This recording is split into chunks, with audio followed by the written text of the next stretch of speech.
Hello बच्चों। पिछली video में अपन ने विद्युत स्थैतिक तीव्रता का जो मान है उसका ई एक्स घटक निकाला था। तो कितना आया था? K P upon are cube 3 cos² theta -1। कैसे निकाला था? ये अपन ने ई एक्स वी की जो वैल्यू है के P upon R² cos theta थी।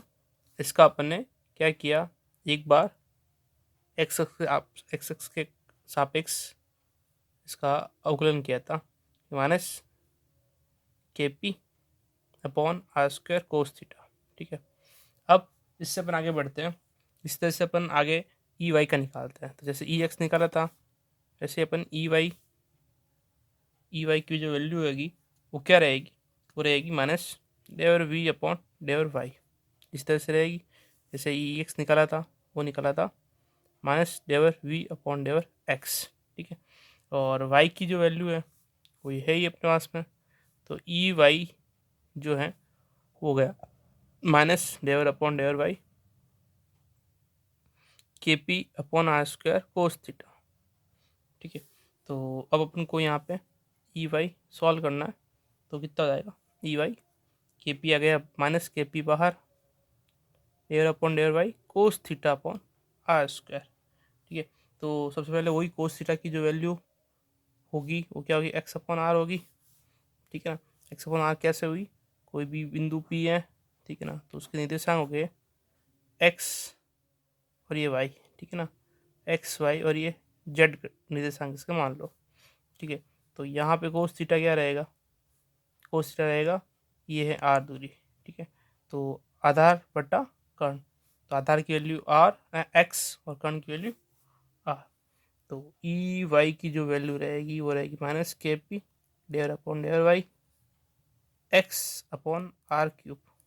ठीक है, नेक्स्ट अब इसका करना वाई के सापेक्ष अवकलन। पहले अपन ने इसका किया था एक्स के सापेक्ष अवकलन, इस बार करेंगे वाई के सापेक्ष अवकलन। तो माइनस के बी को तो बाई रखेंगे अपन, पहला पद इंटू दूसरा पद क्या जाएगा? आर की पावर -3। ठीक है, प्लस आई की पावर -3 डेवर एक्स अपॉन डेवर वाई। ठीक है, तो उसको सॉल्व करेंगे तो minus K P X into -3 आई की पावर क्या हो जाएगी?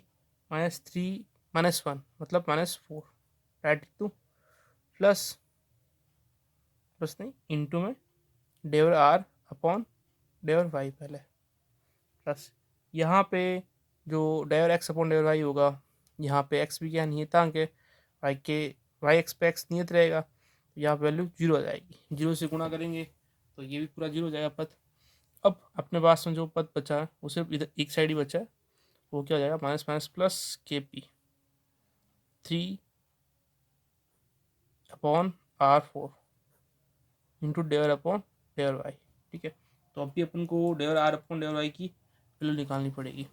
तो उसके लिए वापस वही निर्देशांक है आर, वो क्या है? एक्स आई कैप वाई जे कैप जेड के कैप। ठीक है, और इसका जो मोड रहेगा वो क्या रहेगा? x² plus y² plus z² का अंडरूट तो पावर 1/2, या अपन कह देंगे R² equal to x² plus y² plus z²। अब आगे अपन देखते हैं। तो यहाँ पे जो डेरिवेशन होगा दोनों का वाई के सापेक्ष अवकलन करना, वाई के सापेक्ष अवकलन कर दो तो 2r। ठीक है ना, 2r डेवर आर अपॉन डेवर वाई, इतने करेंगे तो इसका 0 प्लस 2y इसका भी 0। ठीक है, अब जो डेवर आर अपॉन डेवर वाई की जो वैल्यू रही है क्या रहेगी? 2 से 2 कैंसिल, वाई अपॉन आर। ठीक है, अब जो डेवर आर अपॉन डेवर वाई की वैल्यू निकल गई वो कितनी हो गई? Y upon R.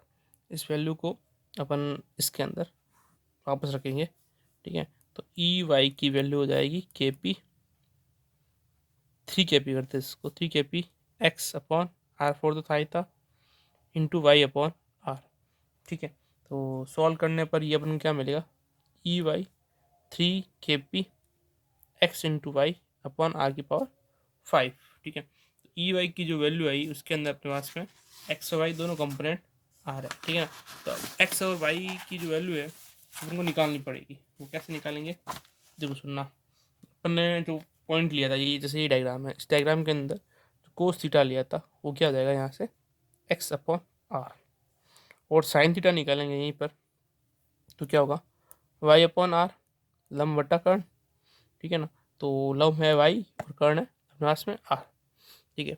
तो इसी को अपन तोड़ देते हैं, 3 kp X upon R, R cube तो इधर, ये का इधर, और वाई अपॉन आर। तो एक्स अपॉन आर को अपन लिखेंगे cos theta, Y upon R को अपन लिखेंगे साइन थीटा। तो ई वाई की जो वैल्यू रहेगी वो रहेगी 3 kp upon are cube sine theta into cos theta, ठीक है। तो ये अपना जो है, ये अपन इसको देते हैं ई वाई का घटक, ठीक है। देखते हैं, ई एक्स का घटक ये था फर्स्ट, ई वाई का जो घटक है वो सेकंड हो गया, ठीक है ना। अब अपन ई जेड का घटक निकालते हैं। तो जैसे ई जेड का घटक निकालने के लिए अपन को वापस वो का वो काम करना पड़ेगा, क्या करना पड़ेगा, ठीक है। ऐसे इसको थोड़ा सा, इसी समीकरण को अपन इसको थोड़ा हल कर देते हैं आगे। और कैसे हल करेंगे इसको, साइन थीटा और कोस थीटा दो है, ठीक है। तो हम क्या करते हैं, इसको 2 से गुणा और 2 से भाग करते हैं पहले। तो 2 साइन थीटा कोस थीटा क्या हो जाएगा अपने पास में, कोस साइन 2 थीटा हो जाएगा। तो ई वाई का जो फॉर्मूला रहेगा 3/2 KP upon are cube sine 2 theta, ठीक है। इसको बन देंगे समीकरण 2। मैं यहाँ लिख देता हूँ, ई जो वाई निकला है वो 3/2 KP upon are cube sine 2 theta ये निकला, ठीक है ना। समीकरण 2, एक्स निकाल दिया, वाई निकाल दिया, अपन बारी है जेड निकालने की, ठीक है। जेड निकालते हैं, इसके लिए क्या होगा, जैसे अपन ने ई वाई निकाला था वैसे ई जेड क्या हो जाएगा, डेवर वी वाई अपॉन डेवर जेड, ठीक है। और वी की वैल्यू क्या है अपने पास में, वी की वैल्यू अपन ने निकाल रखी थी KP cos theta upon R square. तो ये हो जाएगा KP cos theta upon R square, ठीक है। नेक्स्ट जो कोस थीटा होता है वो होता है एक्स अपॉन आर, वापस रिमाइंडर अपन लास्ट टाइम कर रखा था, ठीक है ना। तो उसी से तो ई जेड निकाला, ई वाई ने ई जेड, तो ई जेड जो होगा वो क्या होगा, वो होगा KP तो लिया अपन ने कॉमन, ठीक है, डेवर अपॉन डेवर जेड, अंदर जो रहा वो x upon are into 1/r², और जो वैल्यू रहेगी वो रहेगी -KP डेवर अपॉन डेवर जेड, ठीक है ना, एक्स इंटू आर की पावर -3, ठीक है। अब अपन को सॉल्व करना है, वो क्या रहेगा करना है, इसमें भी वापस दो पद हो गए। पहला पद एक्स को लेंगे, ठीक है ना, पहला पद इंटू दूसरे पद का अवकलन। तो दूसरे पद का अवकलन अपन करेंगे तो क्या मिलेगा अपने को, ये मिलेगा -3r power -4 into डेवर are upon डेवर Z plus, दूसरे पद का करेंगे तो जीरो हो जाएगा, ठीक है ना। तो यहाँ पे जेड का रेस्पेक्ट करेंगे एक्स का तो जीरो हो जाएगा, तो सोल्व करना ही नहीं, ठीक है। अब यहाँ पे जो वैल्यू आई वो कितनी आ गई, E Z equal to -KP minus minus plus 3 KP, ठीक है, 3 KP एक्स अपॉन आर की power 4 into डेवर are upon डेवर Z, ठीक है। वापस वही बात अपन को पता है, डायरेक्ट कर लेंगे, आर स्क्वायर जो है X square plus Y square plus Z square है, ठीक है। तो इसका अपन करेंगे जेड के सापेक्ष अवकलन, जेड के सापेक्ष अपन करते हैं अवकलन, तो कर लेते हैं अवकलन, तो क्या मिलेगा 2r del are upon डेवर Z plus 0, नहीं 0 क्या इक्वल टू इसका 0 इसका 0 इसका रहेगा 2z डेवर जेड अपॉन जेड, मतलब 2z आंसर आएगी इसकी, ठीक है। 2 से 2 कैंसिल, डेवर आर अपॉन डेवर जेड की वैल्यू रहेगी जेड अपॉन आर, ये वैल्यू अपन पुट करेंगे यहाँ पे, तो ई जेड की वैल्यू क्या जाएगी आप देखो, 3 KP तो था ही था, 3 KP एक्स अपॉन R4 था, ठीक है, इंटू में जो हो जाएगा जेड अपॉन आर, ठीक है। तो ये जेड अपॉन आर हो गया, इसको सॉल्व करेंगे वापस। एक्स अपॉन जो अपने पास में 2D था, ठीक है ना, इस तरह से डायग्राम था, थीटा ये एक्स और ये वाई, और साथ में जो था वो आर, ये बिंदु पी एक्स वाई जेड ले लेते हैं अपन इसको, ठीक है ना। तो यहाँ पे एक्स अपॉन आर की जो वैल्यू है वो तो जाएगी कोस थीटा, लेकिन जेड अपॉन आर की वैल्यू कुछ भी नहीं होगी, ठीक है। तो अपन यहाँ पे वैल्यू पुट करेंगे नहीं उसकी, सीधा ये लिखेंगे 3/KP अपॉन आर क्यूब, सब में था, ठीक है। और साथ में अपने पास में रहेगा cos theta, X upon R को अपन लिख देंगे cos theta into Z upon R, ठीक है। ये समीकरण थर्ड हो गया। इससे पहले अपन ने जो दो समीकरण निकाले थे कौन कौन से थे, वो थे अपने पास में ये K P upon are cube, ये एक्स का K P upon are cube 3 cos² theta -1, E Y का 3/2 K P upon are cube sine 2 theta, और ई जेड का जो है वो 3 KP R cube cos theta Z upon R, ठीक है। अब अपन को तीव्रता का मान निकालना है, ठीक है। जैसे तीव्रता का मान किस तल में निकाल रहे हैं, जैसे अपन एक्स वाई तल की बात करेंगे, तो एक्स वाई तल में तीव्रता जो रहेगी वो क्या रहेगी, वो रहेगी ई बराबर ई एक्स आई कैप ई वाई जे कैप, ई जेड यहाँ पे 0 हो जाएगा, ठीक है। और ई का जो मोड रहेगा वो रहेगा ई एक्स का स्क्वायर प्लस ई वाई का स्क्वायर की पावर 1/2, ठीक है। और ई एक्स की वैल्यू समीकरण 1 से और ई वाई की वैल्यू समीकरण 2 से अपन पुट करते हैं, ठीक है ना। तो इन दोनों की वैल्यू पुट करेंगे ई एक्स और ई वाई की, तो देखो दोनों के अंदर के पी अपॉन आर क्यूब है, तो उसको अपन कॉमन निकाल लेंगे, ठीक है ना। तो उसको से पीछे रिमेनिंग टर्म्स को सॉल्व करेंगे, तो इसकी जो वैल्यू आएगी वो रहेगी 3 cos² थीटा +1 हो जाएगा यहाँ पे की पावर 1/2, ठीक है। तो ये जो फॉर्मूला है वो तीव्रता का फॉर्मूला है, ठीक है ना। तीव्रता का फॉर्मूला जिसके अंदर है एक्स वाई प्लेन के अंदर हो जाएगा तीव्रता का फॉर्मूला, ठीक है ना।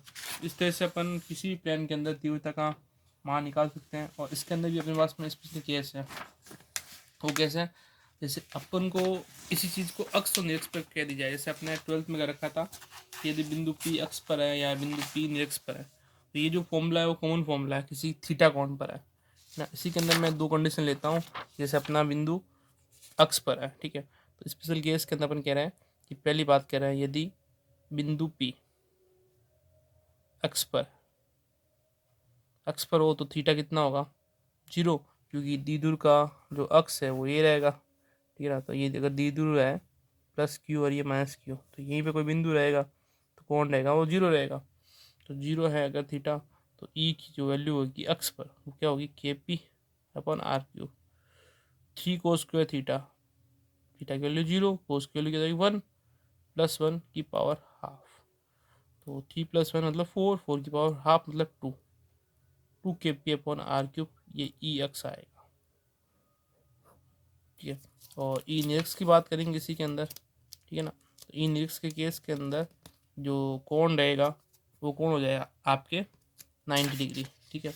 अगर अपन बिंदु पी को ई निरक्ष पर लेते हैं, ठीक है, तो इस केस के अंदर क्या रहेगा कि यदि सेकंड केस यदि बिंदु पी निरक्ष पर हो, यदि बिंदु पी निरक्ष पर है, निरक्ष वाला ये द्विध्रुव ये इसका निरक्ष है, तो इस केस में थीटा जो रहे वो 90 डिग्री रहेगा, ठीक है ना। ये +Q ये -Q द्विध्रुव हो गया, ये निरक्ष है, ठीक है। तो थीटा जो है 90 डिग्री रहेगा, अतः ई निरक्ष जो है वो क्या हो गया KP अपॉन आर क्यूब, यहाँ पे वैल्यू पुट करेंगे cos 90 की, तो cos 90 की वैल्यू जो है यहाँ पर 0 + 1 का रूट, तो 0 + 1 का रूट रहेगा KP अपॉन आर क्यूब, ई निरक्ष हो जाएगा, ठीक है। ई अक्ष पहले निकला था, ये ई निरक्ष हो गया, ठीक है। और अपने पास में रिलेशन आ जाएगा ई अक्ष जो था 2 KP अपॉन आर क्यूब, और KP अपॉन आर क्यूब क्या है ई निरक्ष, तो ई अक्ष बराबर ई क्या रहेगा निरक्ष रहेगा, ठीक है ना। तो अक्ष पे जो विद्युत क्षेत्र की तीव्रता का मान है उन एक्स का दूना होती है, ये चीज़ ध्यान रखना।